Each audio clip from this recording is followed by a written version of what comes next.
ஒரு இசைக்கலைஞன் இல்லை என்று பெருமையாக இந்தியா சொல்லிக்கொள்ளும் அளவுக்கு திறமை வாய்ந்தவர். இவர் திறமையை பற்றி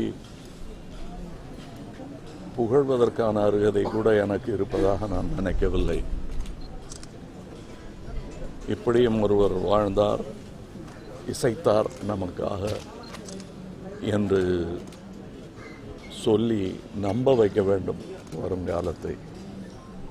என்னை விட தகுதியுள்ள இசைக்கலைஞர்களும் என்னை விட தகுதியுள்ள அவரது சீடர்களும் இருக்கும் பொழுது எனக்கும் அவரை பற்றி தருணத்தில் பேசுவதற்கு வாய்ப்பு கிடைத்ததை பெருமையாகவே நினைக்கிறேன். எதுவும் பேசுறதுக்கு இருக்கிற டைம் இல்லை. இது இருந்தாலும் என்னுடைய ஃபஸ்ட்டு மீட்டிங் நான் 1959 நான் மியூசிக் அகாடமியில் திருப்போணத்துறையில் படிச்சுட்டு இருக்கிறாச்சு. அவர் எர்ணாகுளத்தில் கச்சேரிக்கு வந்திருந்தார். எங்களுக்கு அப்போ இருந்த அந்த அவருடைய சங்கீதத்தில் இருந்த அந்த அக்கறையினால் நானும் என்னுடைய காலேஜ் செக்ரட்டரியும் சேர்ந்துட்டு அவர்கிட்ட போய் ரிக்வெஸ்ட் பண்ணோம், ஐயா கொஞ்சம் எங்களுடைய ஸ்கூலுக்கு அதாவது அகாடமிக்கு பாடுறா பசங்களுக்கெல்லாம் ரொம்ப ரொம்ப சந்தோஷமாக இருக்கும், ரொம்ப பெருமையாக இருக்கும்.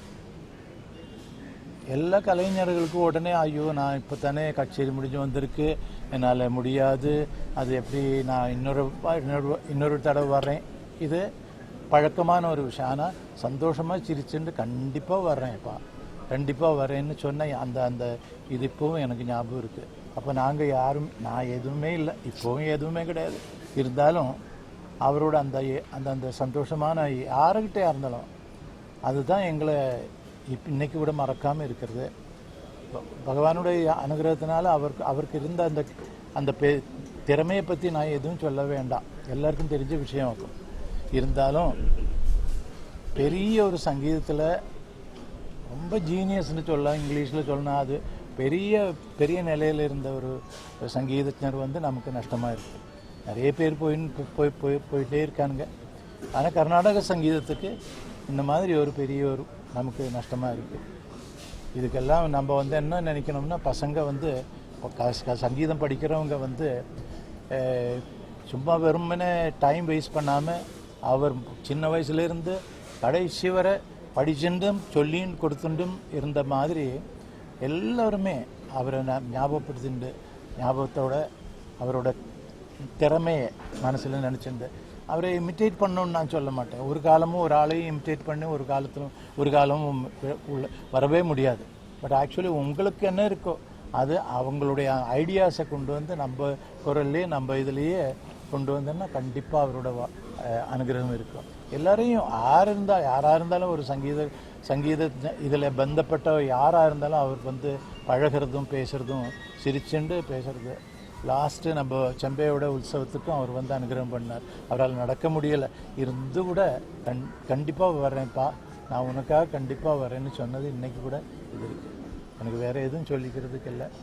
நமக்கு பெரிய நஷ்டம் கர்நாடக சங்கீதத்தில். And he is not at all worried about any music. ஒரு ஃபியூஷன்னா கூட அவருக்கு தைரியம் அவர்கிட்ட இருக்கிற அவருக்கு தெரியும்.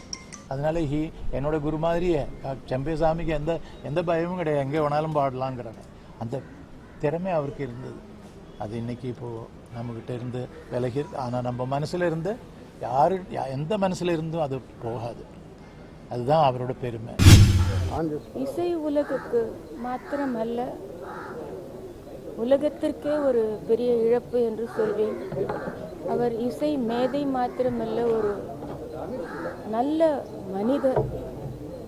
அவரிடம் இருந்த வித்தைக்கு ஒரு சற்றும் அகம்பாவமோ கர்வமோ இல்லாமல் எல்லோரிடமும் ஒரு சரளமாக பழகி 5 வயது குழந்தை முதல் 90 வயது பெரியவர் வரை ஒரே விதமாக எல்லோரிடம் பழகுவார்.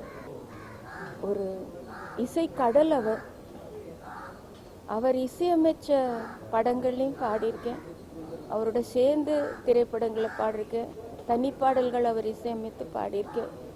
இந்த வருஷம் கூட அவருடைய பிறந்த நாள் விழாக்கு சென்று அவரை பற்றி பேசி அவருடைய வாழ்த்துக்களை பெற்று வந்தேன். எல்லாருக்கும் ஒரு பெரிய இழப்பு. நேத்திலேருந்து ஒன்றுமே எனக்கு இந்த நியூஸ் கேட்டதுலேருந்து ஒன்றும் மனசே சரியில்லை. ரொம்ப கஷ்டமாக இருக்குது. அவருடைய குடும்பத்தில் இருக்கிற எல்லோருக்கும், அம்மாவை இப்போ தான் பார்த்துட்டு வந்தேன். தங்கமானவர். அம்மாவை ரொம்ப வருஷமாக எனக்கு தெரியும். அம்மாவோட பேசிகிட்டு இருந்தேன். அவருடைய குடும்பத்து, அவர் மனைவிக்கும் குழந்தைகளுக்கும் எல்லோருக்கும் ஆண்டவன் அந்த தாங்கிக்கிற சக்தி. கர்நாடக சங்கீத உலகத்தில் அவர் பீஷ்மர். பத்ம விபூஷன் விருது இல்லை, அதுக்கு மேலேயும் ஒரு விருது கொடுக்கலாம். அதுக்குள்ள அவர் போயிட்டார். 6 வயசுலேருந்து மேடையில் அவர் பாடிட்டு இருக்காரு கேள்விப்பட்டேன். 6 வயசுலேருந்து உலக அளவில் 25,000 மேடைகளில் பாடினவர். 15 வயசுலேயே நமக்கு சங்கீதத்துக்கு நமக்கு சம்மந்தம் இருந்தவர். 72 மேளகர்த்தா ராகங்களை பயிற்சி எடுத்து 15 வயசுலேயே அது பாட ஆரம்பித்து சாதனை பண்ண ஒரு மகத்தான மனிதர். இப்போ இந்திய அளவில் மிகப்பெரிய மேதைகள்னு பார்த்தா பீம் சென் ஜோஷி, ஹரிபிரசாத் சௌராஷ்யா ஃப்ளூட் வாசிக்கிறவர். அந்த வரிசையில் வச்சு நம்ம வணங்க வேண்டிய ஒரு மகத்தான ஒரு மனிதர். இவர் இந்த மாதிரி ஆட்கள் திரைப்படத்துறைக்கு வர்றதை கொஞ்சம் மனிதமாக நினைப்பாங்க. ஆனால் அருட்செல்வர் ஏபி நாகராஜன் அவர்கள் அந்த திருவிளையாடல் படத்தை 1965 எடுத்தபோது அவருடைய வேண்டுகோளை ஏற்று இவர் டிஎஸ் பாலையாவுக்காக அந்த ஹேமநாத பாகவதன் ஒரு வேஷத்துக்காக ஒரு பாட்டு பாடினார். அது திருவிளையாடல் பெரிய ஹிட்டான படம். அந்த படத்தினுடைய வெற்றியில் 20% அந்த பாடலுக்கும் அண்ட் பாலையாவின் நடிப்புக்குமே சொல்ல அவ்வளவு பிரமாதமாக பேர் வாங்கி கொடுத்த ஒரு படம் அது. அதுக்கப்புறம் ஏவிஎம் அவர்கள் 2 மொழியில் பக்த பிரகலா படத்தை தமிழ்லையும் தெலுங்குலையும் பண்ணாங்க. அதில் நாரதர் வேஷம் அவரே நடித்தார். இது முடித்து கிட்டத்தட்ட 67 நடக்குது. அதுக்கப்புறம் 77 10 ஆண்டுகளுக்கு பிறகு இளையராஜாவுடைய இசையில் சின்ன கண்ணன் அழைக்கிறான்ங்கிற ஒரு பாடலை எனக்கு பாடினார். அதுக்கிடையில் தங்கரதம் வந்தது வீதியிலேன்னு ஒரு பாட்டு கலைக்கோயில் ஸ்ரீதர படத்துக்கு பாடியிருக்காருன்னு நினைக்கிறாரு. நிறைய பேருக்கு தெரியாது. அது ஒரு பாட்டில் அவர் பாடியிருக்கார். அதுக்கப்புறம் ரொம்ப பாப்புலரான மாதிரி சின்ன கண்ணன் அழைக்கிறான்னு அடிக்கடி டிவியில் போடுவாங்க. அந்த பாடலை படமாக்கின சூழல் நினச்சி பார்க்குறேன். சிக்மகளூரில் ஸ்ரீதேவி அப்புறம் 16-17 வயசு பொண்ணு.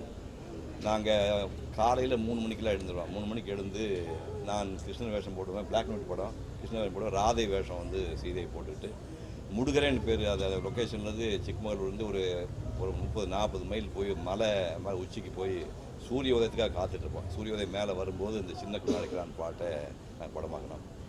அதுக்கப்புறமா அவர் நிறையா தமிழ், தெலுங்கு, கன்னடம், சமஸ்கிருதத்தில் நிறைய பாடல்கள் கம்போஸ் பண்ணியிருக்காரு. திரைப்படங்களுக்கு ஆதி சங்கராச்சாரியா ஒன்று, சுவாதி திருநாள்னு ஒன்று, பகவத்கீதா ஒன்று, ஹம்சகீதை இந்த படம் மியூசிக் டேரக்டராக இருந்திருக்காரு. என்னுடைய பார்வையில் அந்த இழப்பு தான் இருந்தால் கூட முழுமையாக வாழ்ந்த ஒரு மனிதர். அதாவது பிறந்தார், அது சிறு வயதிலேயே மரியாதைக்குரிய இடத்துல இருந்தார். உலகமே கொண்டாடக்கூடிய ஒரு இசையமைப்பாளர் வாழ்ந்தார். விடைபெற்றுக் கொண்டார். அவர் ஆத்மா சாந்தி. நமஸ்காரம். எனக்கு கிட்டத்தட்ட 12-13 வயசு இருக்கும்போது நான் முதல்ல பாலமுரளி சாரோட கர்நாடக இசை கச்சேரி கேட்டேன். அண்ணாமலை மன்றத்தை எங்கள் அப்பா அரேஞ்ச் பண்ணது. அந்த கச்சேரி கேட்டப்பறம் நான் வெளியில் எங்கள் அப்பா கிட்ட கேட்ட ஒரே ஒரு கேள்வி தான், என்ப்பா ரொம்ப நாள் கழிச்சு இன்னி தான் எனக்கு இந்த கர்நாடக இசையில் பாடுற வார்த்தையெல்லாம் புரியுறது, இவர் மட்டும்தான் அப்படி பாடுவாரான்னு கேட்டேன். எனக்கு இன்னும் ஞாபகம். அதுதான் பாலமுரளி சாரோட ஸ்பெஷல். அந்த வார்த்தைகளுக்கு உச்சரிப்புக்கு கொடுத்த அழுத்தம், அந்த பாவம் கர்நாடக இசையில் அது நிறைய மிஸ் ஆகும். ஏன்னா ரொம்ப டெக்னிக்கலாக பாடுவாங்கல்ல. ஆனால் அந்த பாட்டோட அர்த்தத்தை பாவத்தோடு வெளியில் கொண்ட ஒரு புரட்சி பண்ண ஒரு மிகப்பெரிய பாடகர் பாலமுரளி சார். அவர் வாய்ஸை பற்றிலாம் சொல்கிறதுக்கு எனக்கு அருகதையே கிடையாது. நான் ஃபேனாக தான் இங்கே வந்திருக்கேன், வேறு எதுவும் கிடையாது. ஒரே ஒரு பெருமை எங்களுக்கு, எங்கள் பாரத் கலாச்சாரில் அவருக்கு ஒரு ஆனர் பண்ணி அவார்ட் பண்ணுவோம். அதை விட மிகப்பெரிய பெருமை, சஹானாங்கிற சீரியலில் அவர் என்னோட ஒரு சீன் நடிச்சிருக்காருங்கிறது நான் ஜென்மத்துக்கும் பெருமையாக சொல்லிக்கக்கூடிய ஒரு பெரிய விஷயம்.